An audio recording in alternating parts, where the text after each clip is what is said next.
when you were talking about what inspires you, it's like moments like that that really pull an inspiration, because that's, to me, I would much rather be there and see people in their everyday lives and kind of embrace the culture in that way, rather than be in a museum with a bunch of other people that aren't from that place. I appreciate museums, and I appreciate people that love museums, but I've like come to terms with understanding that that's just not for me.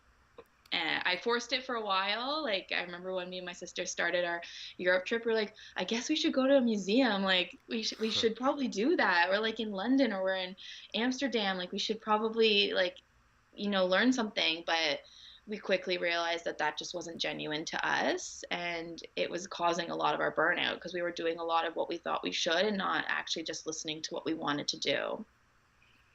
Thought you should. Yeah, Yeah, that's that's a big so. thing for me. Yeah, actually, I mean, I could jump to that question. Um, you had said that that was something you learned. I think you said in Cambodia, I believe. Yes. What was the story So about it that? was, yeah, it was interesting because I Cambodia was the end of my trip, but um like I said, I don't think I learned a lot of my lessons until I got home, and this just stood out for me. This story stands out to me like really clearly because I had just left my sister. She was flying home early, and we had done Vietnam all together. And I had 2 weeks, so I was like, I'm going to go to Cambodia. And I quickly met these two girls who were quite nice, and we got along really well, but it became like apparent really quickly that we all had different agendas. But because I was kind of alone and I wanted so badly to be a part of something, and they had kind of latched onto this other group of people that were, I don't know how to put it nicely, but they were just like rude people. Like, I remember we were on a bus and they were smoking on the bus, and the bus driver was like, "Can you please stop smoking?" And they basically said no. And like we paid to be on this bus, and like I didn't want to be around the people, but I also didn't want to be alone. And in hindsight, I think I like now if I had gone, I'd be like, okay, well, see ya. Like, I have things to do, and I'll go do it by myself. I'm more comfortable with myself now, but it was definitely like I thought I should stay with these people because if I'm traveling with people, like I must be like likable, or I don't know, like all these like weird insecurities, and not yeah, and instead of just doing what I wanted. So I sacrificed a lot of what I wanted to do to like compromise with these people that I didn't really necessarily need to compromise with. So, yeah. And that happened throughout my trip. It really did. But it was kind of interesting that that was kind of like the last hurrah. And I think that was like one of the biggest lessons of traveling that I learned is like it's really important to make sure if you're going to these countries and you only have a limited amount of time and it's a lot of money that you're putting into it, to make sure that you're doing the things that you want to do and having the confidence to know and the worth to know that like you can do that. Yeah. So that was a big lesson.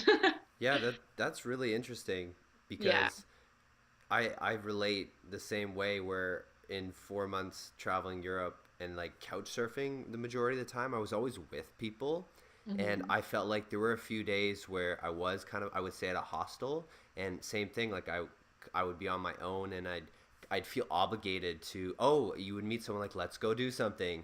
And it would, a few times I remember going to see like the inside of a cave one time, and I happened to just do it by myself, and there was a random couple that showed up and they didn't speak any English, so it was just me and this random couple who did this cave in Portugal. It was only three people on the little tour, and yeah, to be honest, it was like, it was quite lonely, and like I felt like, you know, that's a story I've never told anybody. Yeah. But like, why would I? But I think it's important to understand that you don't always have to be with other people, and you can enjoy your own company.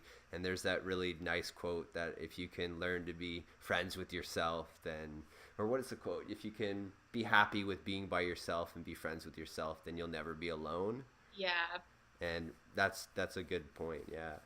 Yeah, totally. And just like we've talked about before, when you're kind of doing what you love and in your authenticity, people are attracted to that. And at that point, it was like in hindsight, it was so clear to me that I wasn't, and I was only attracting people that were at a lower like vibration than me because that's where I was like putting myself at. And I didn't think that I could go and see this temple by myself or go to this like cool restaurant that I heard of by myself because like something must be wrong with me if I'm going by myself, which is like crazy because now I would do stuff like that all the time. But even like the transformation within 2 years, and I think I needed to experience that and have that like big moment to realize that like whoa, Kelsey, like this is not how you should be living your life. Like you can't let other people dictate your life or like your insecurities that you don't need to have and you can work through dictate your life.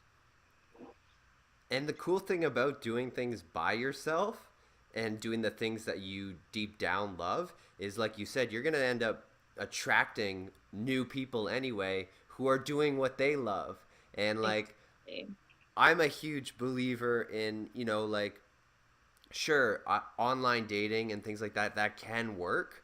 But my advice would just be, go, you have to do things on your own or go do things with friends that are things you love, and you're just Mhm. going to intertwine with people who are also doing things that they love, and you're going to fall in love, meet great people. So Yeah, totally. You might have to visit like a few caves by yourself, but eventually, like, I mean, if you believe in it, the universe or whatever is gonna pull those people to you, right? Because you're raising your vibration, you're raising your worth. You're like, I'm not gonna settle for these stupid people that I shouldn't say that, but these people that are like literally have no respect for things that I feel like you should have respect for. So, yeah. that's I hilarious.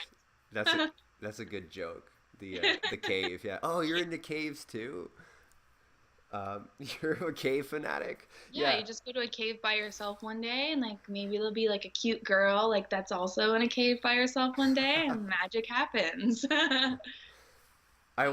yeah, I remember being in Spain and I went to do a cooking class to cook paella, Mm. and I went by myself and I sat at a table. I'm always like, when I get to a restaurant, I'm like, okay, I got to make sure I'm not facing the wall at at a Yeah. restaurant.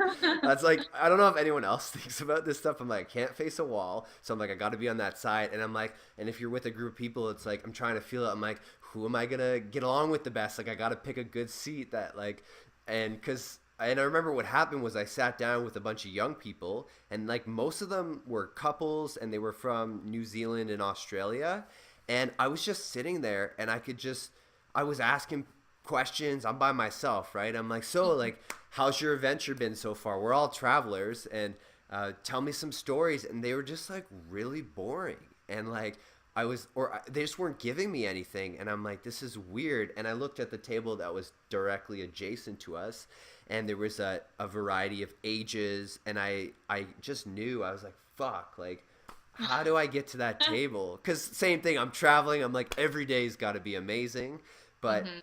and what I did, like, towards the end of the evening, I was like, you know what? Screw this. I'm just gonna stand up and like go join that table. And like, that's so stupid. Like, that's like a insecurity thing where it's like, oh, I chose this table, I can't leave. I don't But want to hurt their feelings. Like, okay. yeah, but I'm really glad that like I went and walked over there, because instantly like I met this cool Californian couple who were like, they had their instruments with them. They were busking across Europe, and I met like this older dude who was super cool. So I think it's important to, yeah, don't be afraid of like settling, and like, you know, if you feel something, like, Hmm. express it and go Yeah, after it.